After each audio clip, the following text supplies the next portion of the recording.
Welcome to the Be That 1% podcast. I'm your host, James Silvis, mindset specialist and performance coach. And here on the show, I'm going to challenge you to think deeper, commit to greatness, and develop a stronger mindset. You'll hear stories from those who are living life on their terms, and you'll receive strategies that will help you level up. So the question is, are you ready to be your own 1%? Let's get started.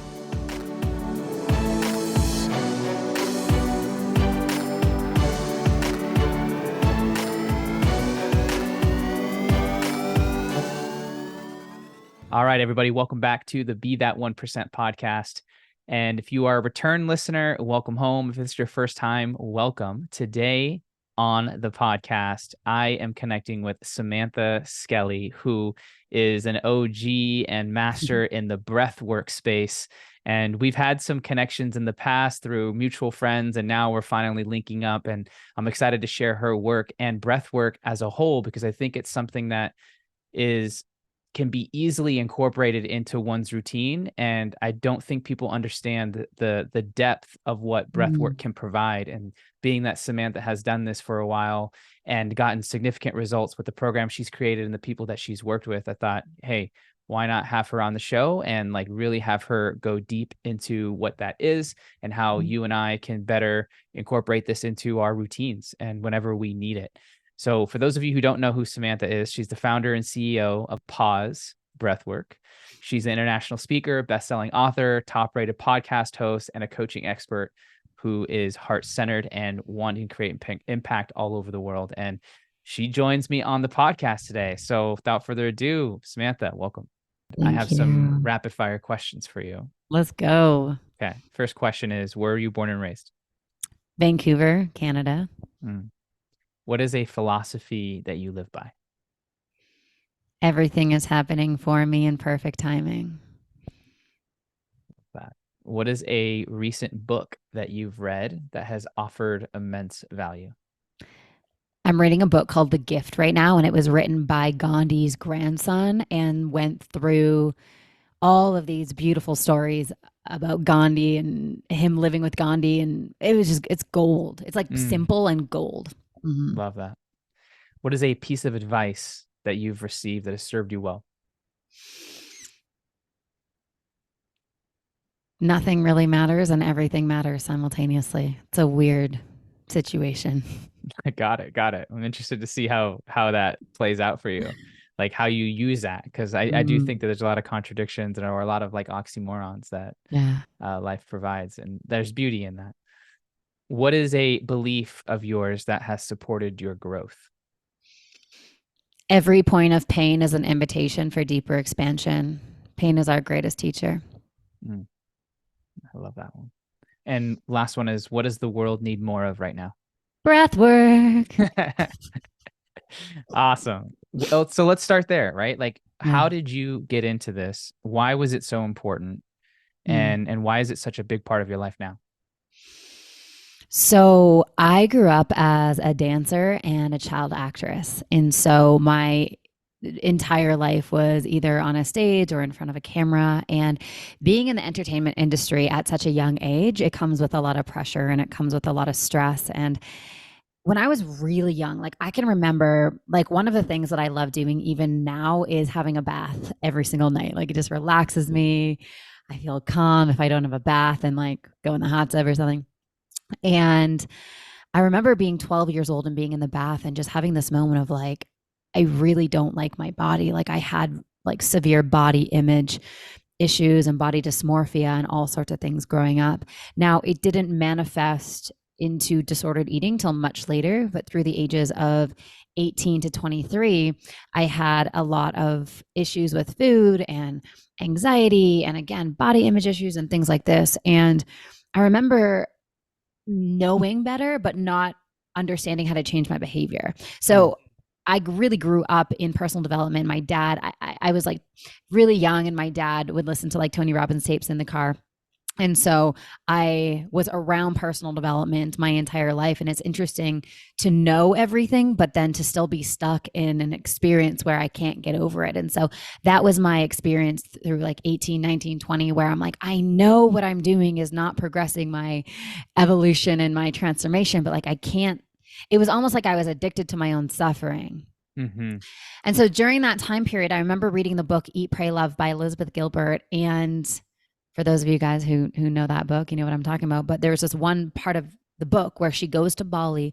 She finds this medicine man, and she has some like life altering experiences. So I said to my mom, I'm like, Mom, I've tried all these things here in Vancouver, like doctors and therapists and things like that. I'm like, I feel like I need to go to Bali and do what she did. My mom's like, okay.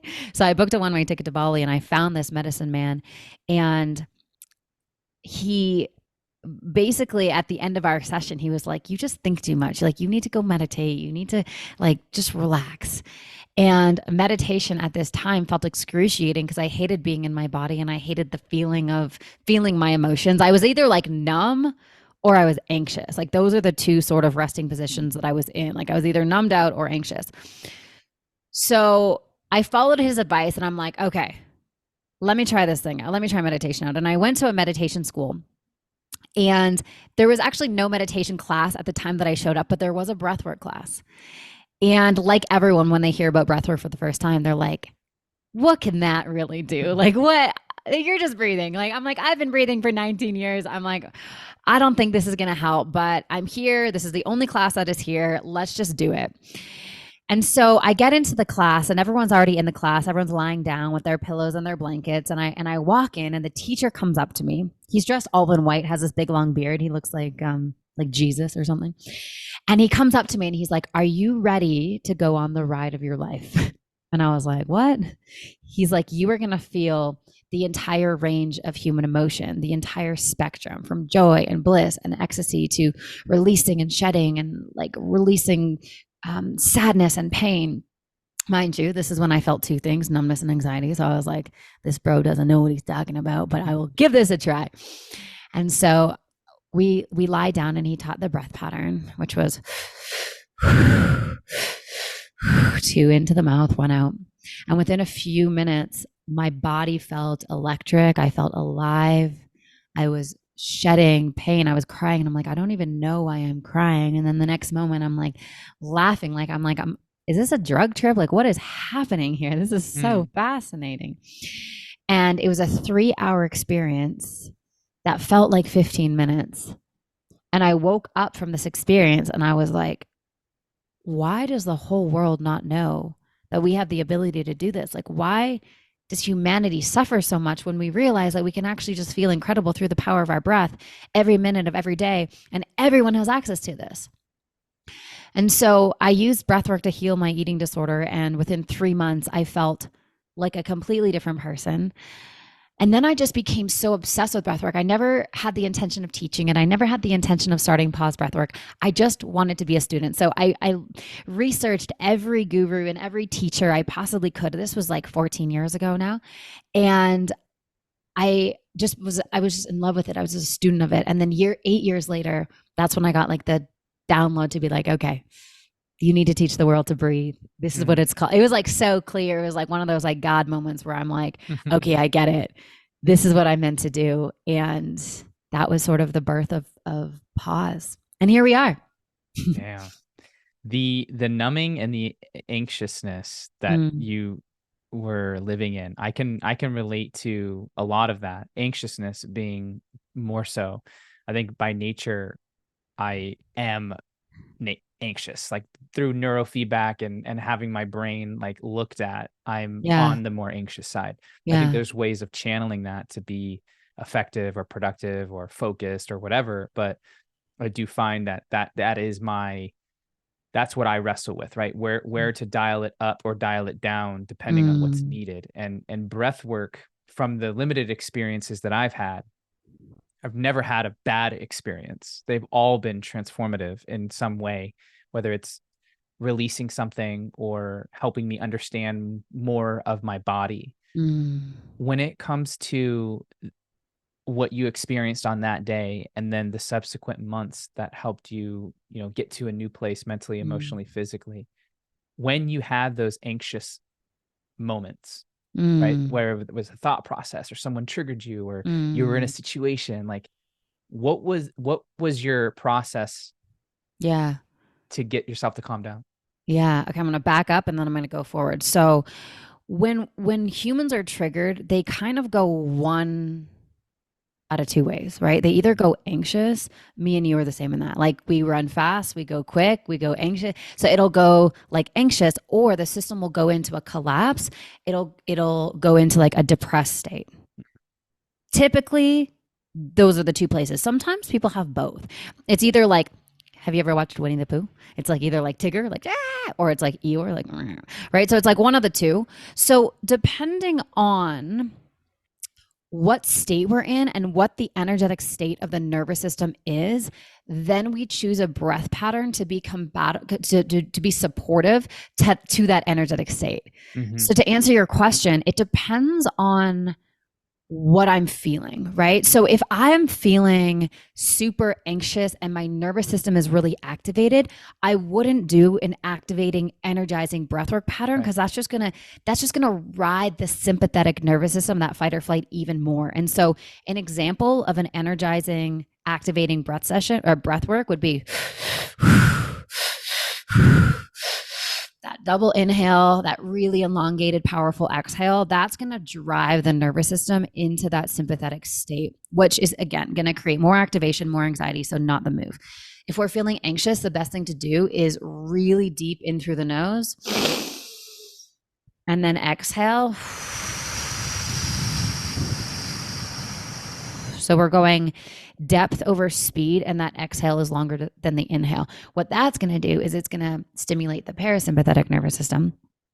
And then we're going to go more into that rest and digest. So even like 2 minutes of that can take us from that activated state into a calm, relaxed state. Now, if someone is feeling depressed, collapsed, the energy is sort of turning in on the body, then a breath pattern like the triactive breath, which is the one that I did earlier,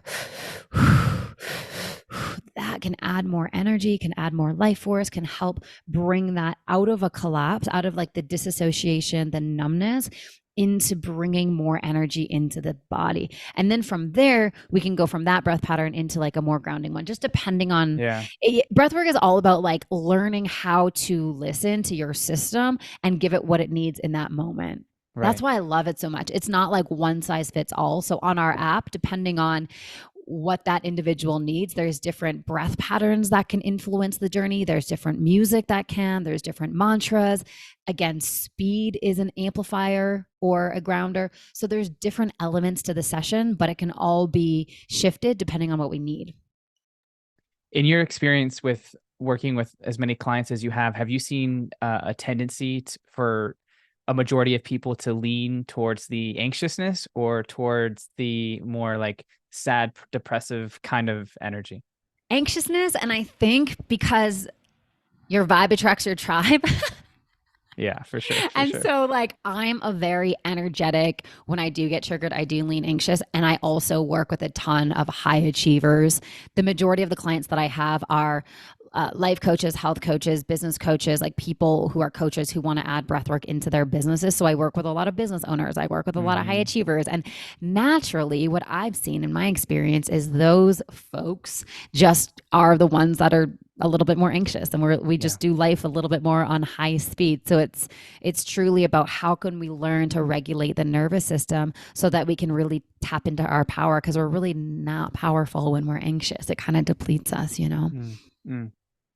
When I think some people don't understand the true importance of breath work as far as like stats go and how many aspects of it support so many different areas of your whole like your well-being. What are some stats that you've learned, or some things that you're like, wow, breath work helps with this? I had no idea, that kind of like were shocking to you and also maybe shocking to some of your clients. Yeah, I love this question. So our typical market for our app is anxiety, and sleep.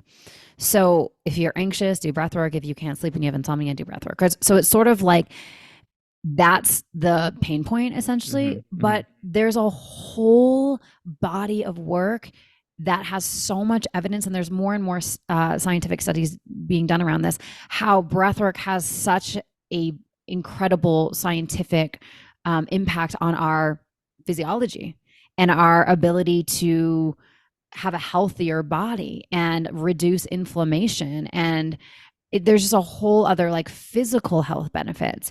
So we have that. And then we also have using breath work to tap into our life force. So not necessarily getting us out of a bad spot, but just amplifying us into greatness. Right.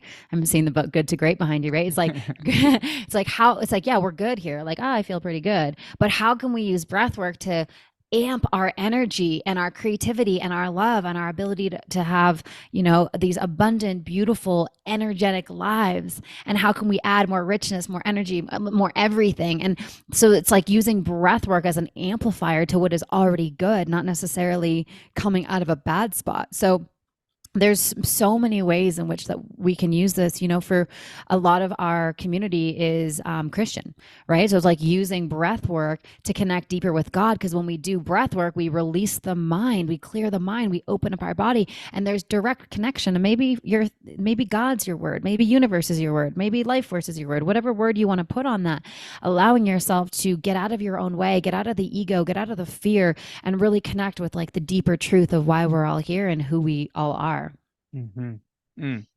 So the one of the things that I saw on your Instagram that I really liked was breath work and fat loss. Yeah. That was interesting, and I know that my mind was like, oh, I'm gonna ask her about this. So tell me more about what you've learned with that.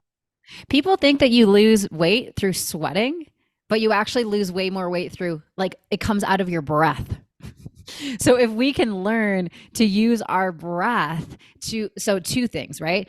We help with the process, the detoxing process, when we breathe more. When we are emotionally constipated and we're not allowing life force to come in our body's just not working as well. So when we open up and let go and we allow the breath to move through, we're going to help the natural process of our body just work better. So that's the first thing. The second thing is physical weight on our body is often tied to emotional weight, right? My previous company was called Hungry for Happiness, and the mission of Hungry for Happiness was helping women and men who struggle with emotional eating and body image issues and things like that. And so when we have emotional weight on our body, it manifests as physical weight. So if we can use breath work to clear out our emotional weight, the body's going to respond to that. And so those are the two ways where we can shift our body. And it's so funny because, sometimes people do need that vanity metric in order to get them to do something. I know so many of my clients are like, I would never do breath work to release anxiety, but like, tell me I'm going to look better and I'm here for it. And so like, that's sort of like the gateway to get them to do breath work. And once they do it, they realize like, oh my goodness gracious, there is so much more to this than just weight loss. Have you read the book, Breathe by James Nestor? He was on my podcast. I read that book. He's amazing. Yeah, so good. And the difference between mouth breathing and nasal breathing, and like just that subtle of a shift, and how game changing that is. Yeah, totally. Him and I actually, because a lot of our questions were like, James says, don't breathe through your mouth. And so I'm like, James, let's talk about this for a second. Yeah, right. And I was like, what's the actual, like, what do you believe is the actual thing? I'm like, do you think that we should not do breath work through the mouth? And he was like, no, it's fine to do that, but don't do that 95% of the time. Exactly. Right. So it's like people who are breathing through their mouth the majority of their day, that's an issue. But if you're using your mouth, because it does increase your lung capacity and you can get more oxygen in, therefore you have a better experience, a more intensified experience. Like that's going to do more than like through the nose. But that's fine for the small amount of time that we are doing that. I think he calls it like breath X or something. He calls breath work for transformation, breathing X or something like that. But yeah, typically breathe through your nose. Yeah. I think highly correlated to this is the masculine and feminine polarities that we have inside of all of us. I know you've mentioned this in some of your content. and how you typically were more aligned with the masculine, the driving, the going, the Yeah. getting here to there as quickly, as efficiently as Mm-hmm. possible, and now welcoming more of that feminine aspect, the slowing down, the adventurous, maybe more present, expansive part Mm-hmm. of you. How has that been, Yeah. coming from such a anxious, like high energy, let's go frame of mind? Yeah. How hard was that transition for you to make, and where are you now with it? Yeah, it was pretty much excruciating. Because you tell someone who moves quickly to slow down, it's like, why would Yeah. I do that? I get less done. Mm. I can't get to where I want to go the time I Mm. said I want to. Yeah, well, I grew up as someone who was always acknowledged for my achievement. So achievement meant love in my brain, right? In my nervous system. It's like, well, when I work hard and I achieve and I book that role or I get first or I do this, then I am loved. And that's sort of the correlation I made. So I that translated into business for me. It's like when I win, I am loved. And it was this really important opportunity for me to completely break that, because the truth was is like I was getting burnt out, I was overworking, I was not fulfilled, I was not happy. It's like, yes, I was achieving, but I was achieving in a way that was not great. It's like if the journey doesn't feel like the destination, something's going wrong. And so there's that beautiful quote, like, don't lose the forest for the trees. Like I was so focused on this thing that I missed the bigger picture. And so it must have been like 6 years ago or something when I started Pause. I made a commitment to myself that I'm not going to run this company like I did my old one, Hungry for Happiness, and I was going to do it from a place of balance, from a regulated nervous system, from a place of pausing, reflecting. Busyness is not productive. The ego thinks it is, but an 18-hour day where I'm jacked in my nervous system and I'm just racing and I'm not present, that the quality of work is going to go down the drain. And so my commitment to my work now is that I work way less and I work on my energy more than my strategy. And I'm not trying to go fast because I'm in it for the long game. Like I've already decided, Pause will be $1 billion company one day. We will help billions of people. I don't need to do it all today.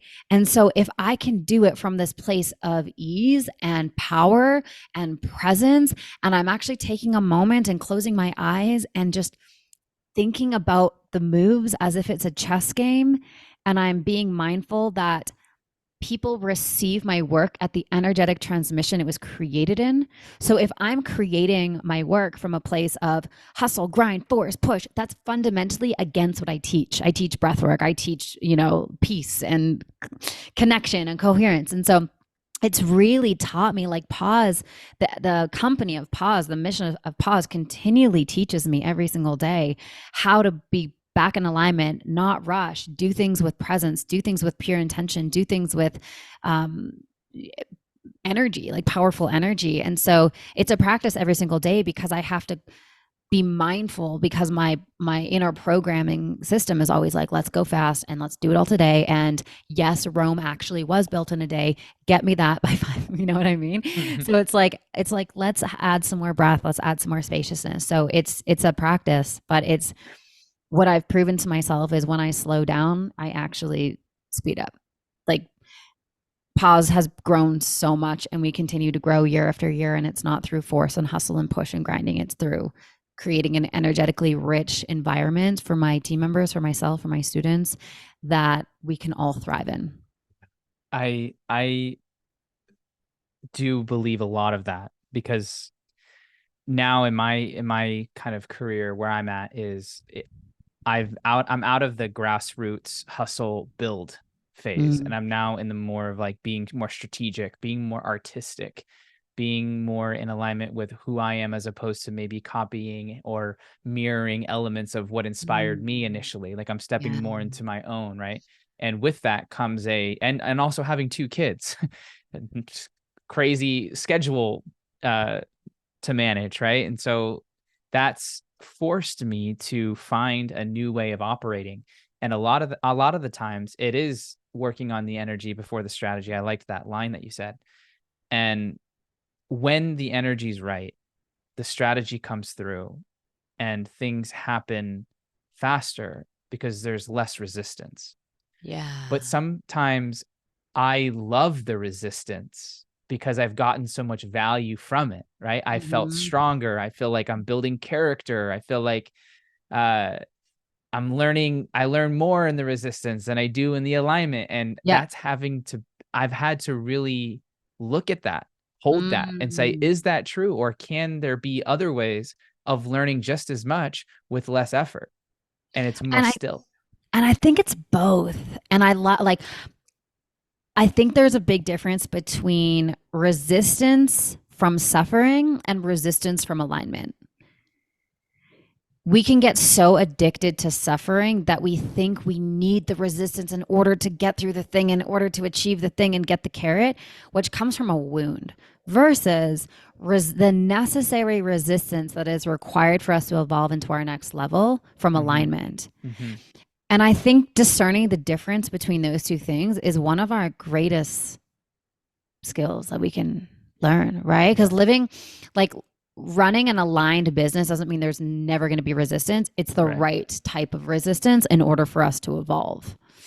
For you, what does that feel like when you have the aligned resistance as opposed to maybe the manufactured or forceful resistance that does need to be there? Yeah. So Friday, I was having a conversation with one of my directors on my team. And we were in a meeting and I was just getting so frustrated. I'm like, I feel so annoyed right now by you. And I feel so like, you're not listening to what I'm saying. You're not, whatever it is, whatever. I was just feeling like there was like resistance there. So I left the meeting. He clearly knew I was pissed. I sat with it and I was like, okay, Sam, what's going on here? Like, what is this calling me forth into? And I just got to sit with it and ask myself, what kind of leader would handle this? Like the leader that I'm stepping into in the next level, how would she deal with this? And let me go back and have a do-over. So yesterday, so I didn't talk to him on Friday, but I talked to him yesterday. And I was like, yo, I just want to name like how I showed up in that meeting wasn't my highest. I could have been more curious. I could have been more compassionate, but here's my experience. I felt really unheard by you. And I felt like you weren't really hearing where I was coming from, whether that was true or not. I take full ownership for my experience. So do you know what I'm saying now? So it's like, that was resistance. That was like, I didn't want to have that conversation. It was a courageous conversation, but it broke me through to us having a deeper relationship, more transparency, and more connection. So that would be an example of like the necessary resistance that the universe gives us in order to evolve, right? Because as Pause is evolving, and as we're growing and impacting more people, it's like it's only going to evolve at the rate that I evolve. And so if I'm not committed to constantly using that content to evolve, then we're going to stay stuck in the no one wins, right? Yeah. So that would be an example of like resistance for transformation, like aligned resistance. And then resistance from a place of suffering would be, and I also have an example for this. I had someone on my team who I just knew in my heart was not a culture fit. Her numbers were really good, and that can sometimes be a hard call as a leader to let go of someone who's a real high performer and bringing in revenue. And so I kept her on the team, and there was just so much resistance because she wasn't a culture fit and she wasn't collaborating and she wasn't connecting and she was bringing the wrong energy. But I was like, I'm going to push through this because I'm going to make sure like she's going to get there one day, And I just like held on and held on and held on and held on and held on and held on to the point where I was like, this girl's got to go, And it's like that. I was unnecessary putting myself and the team in suffering for no reason. So that would be the nuance there. I like that. And that's a real experience that a lot of people have. I think that's a common challenge. It's like they are producing, but they're not supportive to the environment. Yeah, which is a cancer. It's a cancer to the environment. You got to let those people go. Yeah. As hard as it might be, your business might drop 20%, but then there's new space for someone else to rise up, or someone else who is equally as skilled to enter the company. But until then, the space is occupied. in a lot of 100%. ways. 100%. Yeah. Yeah. Um, so what type of like with your programs that you create, you have a facilitator program. Mhm. What is the biggest breakthrough or what do you look for in a facilitator? What should someone look for in themselves if they want to step into a role and facilitate more breath work for their loved ones, for their Mm. company, for maybe a business that they want to create? What is Yeah. something that they should be thinking about? I really believe people who are here to help others know it from the day that we're born. You Mm, know, like if I was to go deep on your story and ask you those questions, I'm sure you feel similarly. I feel like we all sort of decide we're going to do this work before we come to this planet in some weird way. And then being here is navigating our way back to our truth to be in alignment with what our soul is here to do. And so the people that I work with are the ones who know that in their body, like I am here to help people. And maybe you're the type of person, if you're listening to this, you are that go-to person that people come to for advice, or you're always desiring to help and it feels good to help. And whenever we're doing something that feels so alive and exciting, that's when we're on path and that's when we're on purpose. And so the clients that we work with are people who have that inner knowing, that inner calling, like, I know I am meant to do this work in the world. I just haven't found the right vehicle to do it. So the two types of people that do the facilitator training, number one, they have that deep knowing, mm-hmm. but they haven't done anything yet. And so they'll do the program and then they'll start a breathwork business, or they'll teach corporate breathwork, or they'll do group programs or retreats. The other type of person that comes in is someone who's already a coach, already a mindset coach or a health coach or an executive coach, and they want to use breathwork as a tool to get their clients better transformations and ultimately grow their business. And so those are the two types of people that join the program. I remember I was working at a restaurant. I was probably like 23 or something, and my life did not look like my vision of my life, if you know what I mean. So I was Mm-hmm. working at this restaurant. I was making like $30,000 a year, but in my heart, I was like, I'm not meant to be here. Like, this is the wrong movie. I am meant to help people. I am meant to serve. I am meant to grow this beautiful, coaching business and bringing people back into their truth. And again, I had that knowing, but my reality wasn't a representation of that. And I just had to believe in myself and believe in that inner whisper above all of the noise that said, you can't do that, everyone else is already doing that.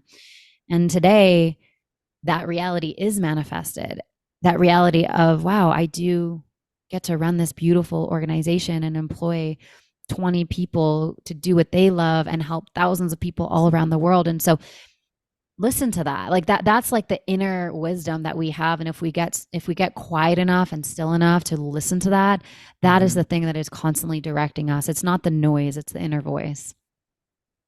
I love that. Thank you for Mm. sharing that. What do you think the biggest challenges that we face in our society, at least in the Western world, that breath work supports and helps solve, or at least minimize, at the very least? Disconnection from source is the source of all suffering.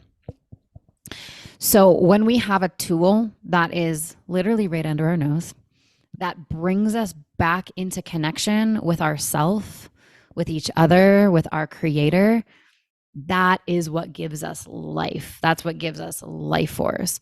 And there's two things in life, and they have like an interesting relationship. We have problems and we have energy. The lower our energy is, the more intense our problems feel, right? The higher our energy, the lower our problems feel.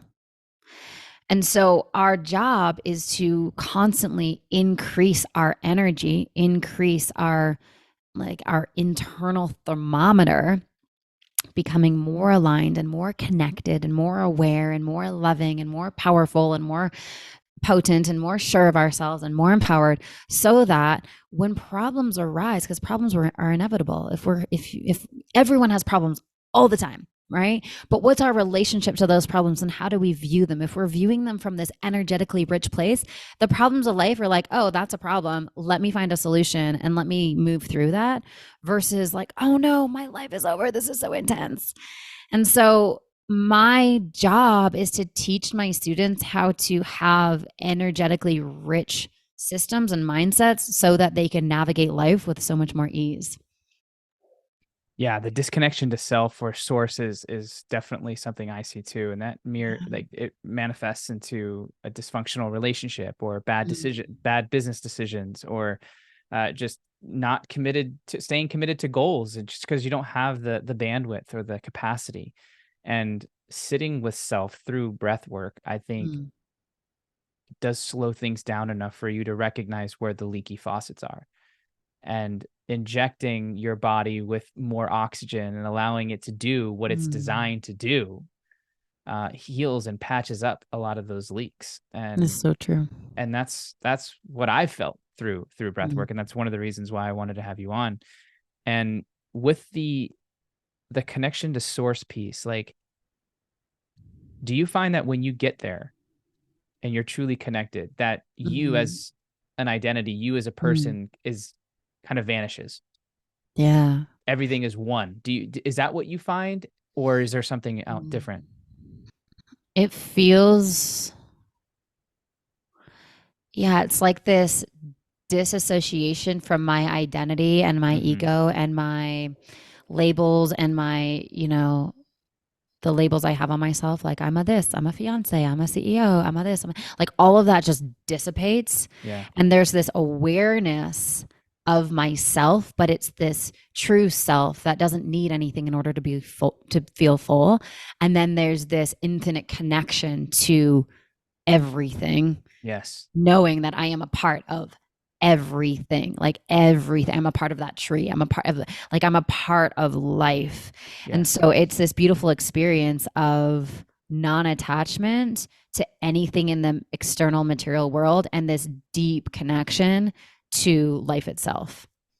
Also called, like, in my mind, that's flow in a lot of Yeah. ways, right? Yes. Yes. Yes. And Yes. Yes. I'm Yes. thinking about it in the context of a conversation, right? If I'm Mm, thinking about all the titles that I am, how much money I have in the bank, what do I have to do after this conversation, what this person thinks of me, what's at stake if that doesn't go the way I think it should go. All of mhm. that is not connecting to source, because there's a lot of, materialistic, dense Yeah. concepts that are interfering with the true connection that's, I think, trying to be established in that interaction. Mm, And one of the ways to get to that source that you're talking about is through breath. And if one can get there, when one gets there, those things that, let's say, are important mm, fall away, and they're not the priority. The priority is mm, establishing the connection to what's happening, to who you're talking to, so much so that the information being given and received mm. is optimal, right? And then from Yeah. there, like, then the direction can go. But Yeah. until then, there's Yeah. always going to be a distortion, Yes. you know? 100%. It's so interesting. The ego mind wants to externalize and put band-aids on bullet wounds on external things in our life. Like, oh, I have a problem with business. Let me fix it. I have a Mhm. problem with my finances. Let me fix it. Let me fix it. And we're trying to like we have this inner doer who's like doing, doing, Yes. doing, doing, doing, doing, doing, doing, doing, when really our entire life is one big hologram. And so it's not about fixing the thing that's already manifested. It's about finding what created that thing within us and healing that from the inside out, like shifting the hologram from the inside out. I do a Yes. lot of work with my students on their relationship to money. Like once they come through our training and they're like, okay, I'm ready to start a business. But if you have a jacked up money story, it's going to be really hard for you to receive abundance. It's going to be really hard for you to ask for money, especially asking for money doing something that you love, right? Because the narrative is like work really hard and then make money, whereas like the new way is like do what you love and share your genius and receive a lot of money in return. And so that's not about fixing our money externally. It's about how can I shift my level of receptivity internally and my level of deserving internally, and how can I get myself into this place where it feels so good to receive money for the doing the work that I love. And Yes. so yeah, that I love doing that work with my students. It's just so fun, and their money stories and their money situations just completely shift when we do that. If you were to focus on unworthiness for a moment, because I feel like a lot of people Mm, have that, whether that manifests into like an inferiority complex or a desire to want to prove their worth to someone to get validation, whatever the case, unworthiness being the center of it. Do you have any like examples of like someone that you've helped work through that, and maybe by providing that example, someone who's listening that resonates with that can begin, embodying some of those thought Mm. processes, or maybe even the breath that you shared with that client or person, Mm. as a form of like, here's one way to go about it. Yeah. So a lot of our students come to us and they're mindset coaches or whatever it is, and they think that they are the ones doing the work, right? So they come in and they're like, I'm afraid to do a session because I don't know if I'm good enough and I don't know if I'm going to have the right answer. And it comes from this place of like, I don't feel good enough to actually change this person's life. Where the way that breath work works, the way that we work is, it's actually not about you.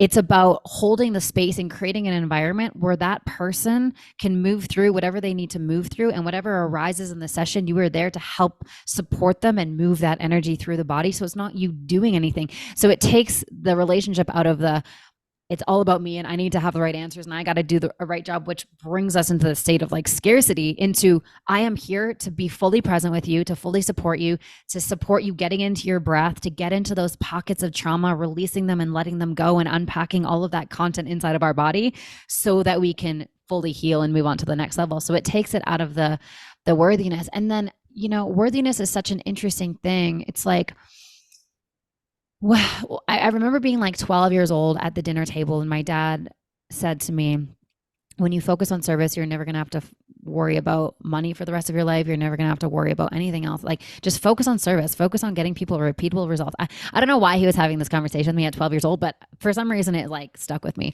And so that's my come from. I don't make it about myself. When someone joins my programs or they download the app, like my awareness is like, how can I get this person to remember how powerful they are in the quickest time possible? How can I help this person get to exactly what they want in the quickest time possible? Because then they can then do it for thousands of other people.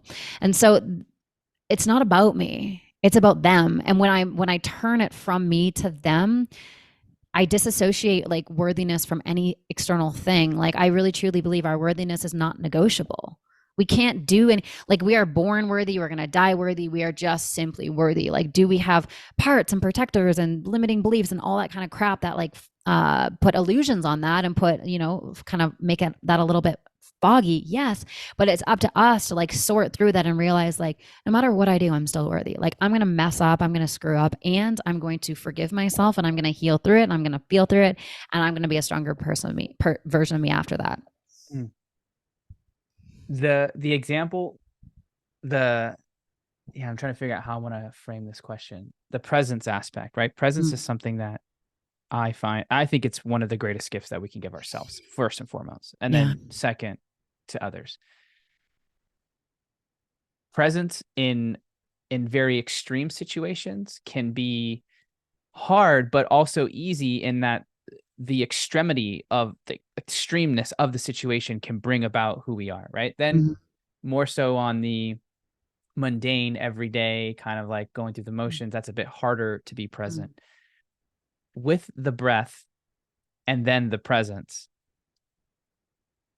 there seems to be no story when you're there, but the presence is rooted in service, right? And then within the service comes skill to some degree, some knowing that once the other person enters our presence, our space, we facilitate, we guide, we coach, we help nudge along. How much of the skill is required before the full presence can be leveraged in the best way?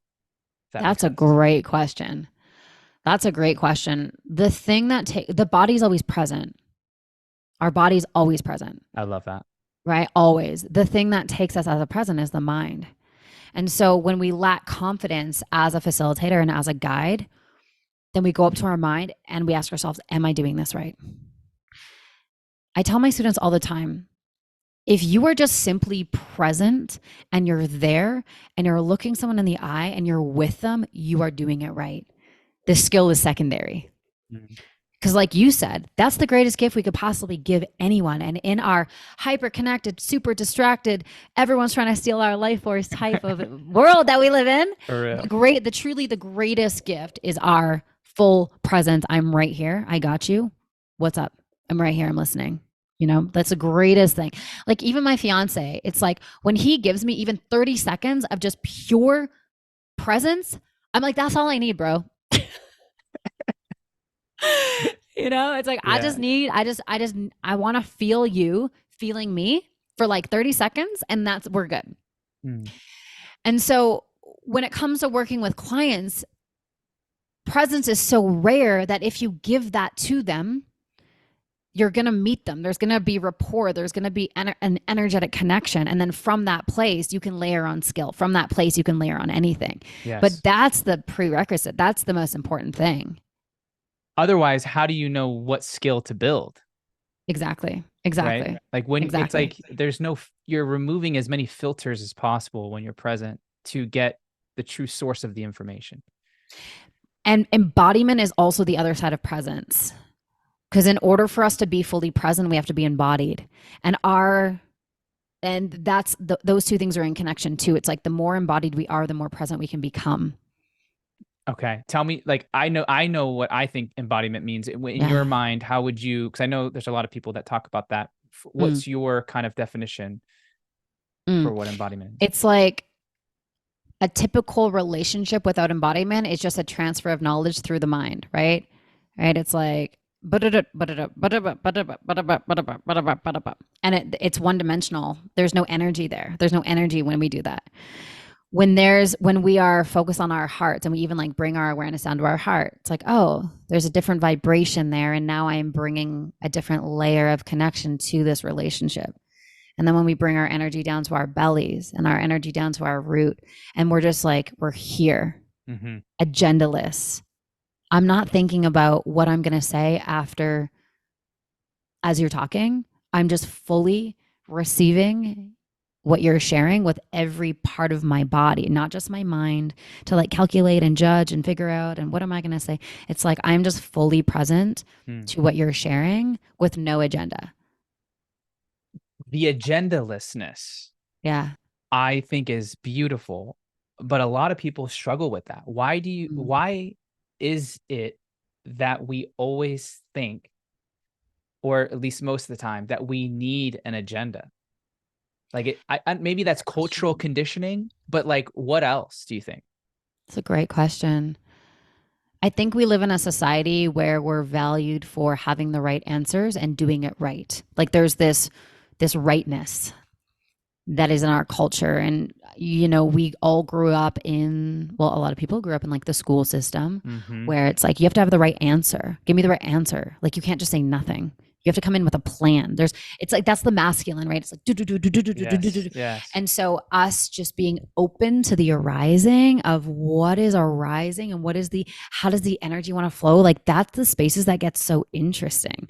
So I teach my students, go into your breathwork sessions agendaless and let the energy inform you where the session wants to go. Now, that for a lot of people is terrifying because they're like, well, if I Absolutely. don't have the right answer, then they're going to think that I suck. And if I suck, they're not going to hire me. And Right. it's this whole thing. So it's a practice. You Yeah. know, I remember I used to script out all of my talks. I do a lot of stage speaking. So I used to script it out. And one of my friends, Kyle Cease, was like, dude, do an event, book an event, sell it out, and show up with nothing prepared. I was like, you're nuts, but I'm going to try this. And so I did. I ran this event in 2018 called Untangled. It was up in Vancouver, 250 people there. I showed up and I'm like, I have nothing planned. They didn't know that. I did. And it was the best thing ever because I could use the energy from like, what do they need? What are they asking for? What's going on here? Why, you know, and the context was like, it was called Untangled. So it's like untangle everything you're not to find out who you are. And it was brilliant. It was so fun. It was the most fun I had. So now I barely script my keynotes. There's time like I have like my stories and my teaching points, but then, you know, I kind of like riff off the audience and the you know, the energy of what they need because that's information. Yes. And you're also leaping into the unknown. Like Yeah. you don't know what's going to happen. And what's fueling the leaping into the unknown is an investment in helping people. And regardless of how hard or how dicey or how complex it might get in that unknown, you're here for it. So Yeah. there's a no turning back Yep. vibe that I'm getting Mm. from you, and I can relate to this because I do that as well. Like that, I think that is necessary to be able to leverage all the intelligence that's happening in the moment Yeah. through the Yes. presence, right? Like it's like, Yes. I don't know how this Yes. is going to go, but I'm not Yes. going backwards. And I'm fully committed to Mm. receiving and feeling and sensing and trusting the gut on where to take it. And by Yeah. one step at a time, it like unfolds to make this beautiful picture. And Dude. almost like your presence becomes infectious to the point where everyone else just falls into your presence. So everyone is present, all co-creating the same quote unquote reality in Yeah. the moment. Just Yeah. beautiful. Yeah. Yes. So, three things I want to say about that. So, number one, when you have presence, you don't have anxiety. Presence, pure presence, and anxiety cannot coexist together. So Amen. I think that's like a really beautiful thing. And then my relationship to uncertainty used to be, if it's uncertain, it's scary. I'm going to die. I'm going to lose everything. People are going to hate me. Like that used to be my relationship to uncertainty. Well, we can decide our relationships moment by moment to anything. So the relationship I decided to create with uncertainty, which by the way is where all the freaking magic is Yeah. in uncertainty. That's possibility. That's creation. That's like co-creating with the universe, co-creating with God. Like that's where creativity lives. I think the book you have behind you is Rick Rubin. Yes. Yeah. So like he talks about that a lot. It's like, how can we bring our energy to something and co-create with the divine to bring something new to this universe that hasn't been here yet? We can't do that if we go in with a plan. We can't do that if we go in with the agenda. We are fundamentally ignoring the energetics, the intelligence that is present in that present moment by masking and putting our structure on top of it. Yes. I love that. Seth Godin has another similar quote. Uh, what is, I'm paraphrasing. He's like, plans fail, but missions don't. Ooh, dang. Let's go, Seth. Like plans are helpful in that it helps you think through Mm. potentials. But at the end of the day, almost I haven't heard of a plan that has ever been executed the way that it was originally intended, right? So just embedded into the nature of a plan is that it's not going to go according to plan, Yeah, yeah, totally. right? And there's Totally. beauty in that. But if your Mm. plan is attached to a mission, you don't abort the mission just because the plan didn't work. Oh, I love that so much. Yeah, I can feel that as it pertains to my personal life, and I can feel that as it pertains to my organization. Like our mission, one of our values is mission centered. So like Mm, everything that we do orients back to like the mission, helping a billion people with breathwork, right? Boom, boom. Like we're so committed to that. But sometimes our plans are way better than we expected, and then sometimes it's way worse. But it's mhm. okay because we don't internalize it and be like, oh no, we suck. It's still like, oh, we are still making headway on our mission, and that's the most important thing. Yeah. Couple more questions for you. What do you think the difference is between expectations and intentions? Expectation has attachment, intention has flow.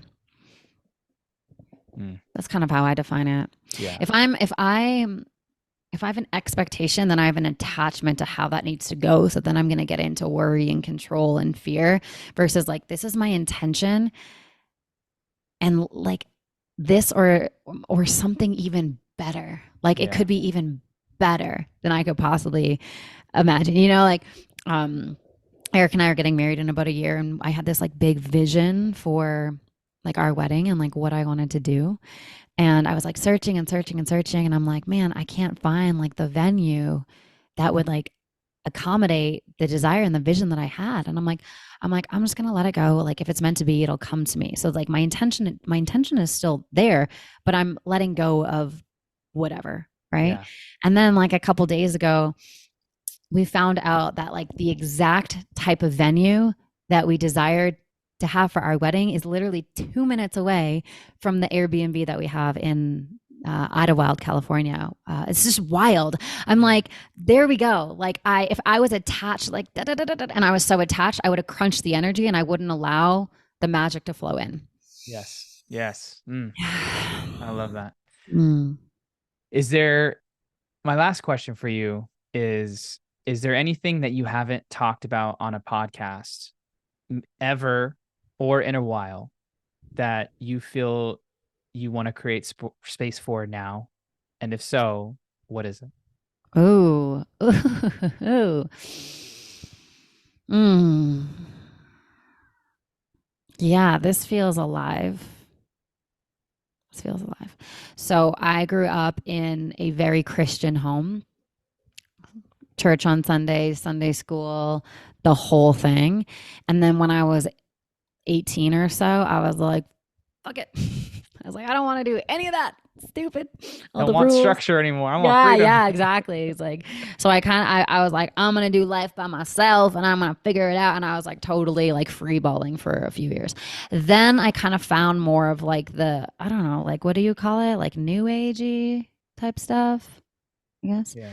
And then now I'm in this place of like, what's the truthful integration that feels aligned and congruent for me in this phase of my life, with like the integration of like everything that I've learned from like, I guess, the new age world, and then everything that I've learned in Christianity. Like, how can I have a relationship with God without it having like the structure of religion? And how can I bring in the elements of new age without being dependent on those things, like tarot cards and crystals and things like that, for instance? And like, how can I find like my personal power in those two things? That's kind of what I'm in exploration of right now. And building your own framework for what Yeah. supports you the best. Yeah, exactly. Exactly. And like what feels free and alive and connected and supportive to my human experience. Yeah. And that's what Bruce Lee did with his martial arts. Yes, exactly. Exactly. Take what works and Yeah. discard the rest, you know? Uh-huh. Totally. Yeah. Totally.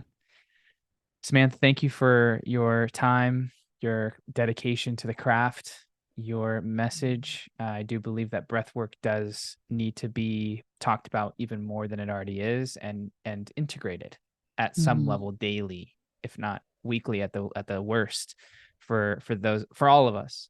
Mhm. So is there anything that you want to first tell us where the best place to get in contact Mhm. with you is? Obviously there'll be the links in the notes, but where's the best place, and any last minute words before we wrap up? Yeah. So for those of you who desire to become breathwork facilitators or want to go on the app, you can go to pausebreathwork.com. My Instagram is at Samantha Skelly, and then pause is pause breathwork. So those are probably the best places. Beautiful. Okay. Yeah. Any last minute words? Mm. For every point of suffering you have in your body, you have the antidote, you have the remedy. And so just remembering that through the breath, we can feel through all of those places and actually integrate them back into our wholeness day by day, moment by moment, breath by breath. Like you are the drug. Samantha, thank you. Thank you so much for having me.